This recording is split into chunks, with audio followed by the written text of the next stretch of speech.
Goeiemôre, Dok Matt wat praat. Ek kyk na 'n muurhorlosie en ek sien die tyd en ek besef dit kan nie die tyd wees nie. Ek vra iemand rondom my, wat is die regte tyd?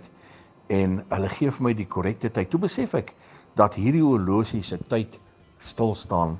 Hierdie horlosie werk nie meer nie. Het sy nou batterye of wat ook al meganisme, kan ek nie sê nie, maar hierdie horlosie kan nie vir my tyd gee nie. Maar ek wil vandag vir u sê, die tyd van Jesus staan nie stil nie. Sy sekondewyser is 'n sekond voor 12.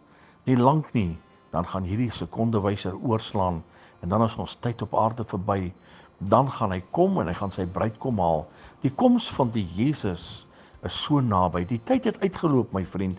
Ons moet die tyd uitkoop. Ons moet seker maak ons is reg. Ons lewe vir hom. Maar as net hiervoor gebeur het, dan gaan die horlosie 12 slaan. Die bruidegom gaan kom en hy gaan sy bruid kom haal. Is u reg? Het jy al die feesklere reg?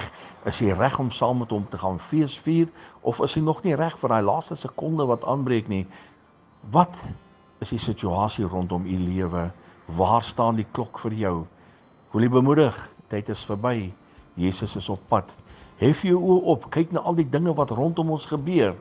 Miskien is dit so dat u dalk nie eens hierdie boodskap gaan hoor nie, dan het Jesus dalk al gekom nog voordat hierdie boodskap die lig gesien het. Ek wil u bemoedig, leef vir Jesus. Tyd is verby op aarde.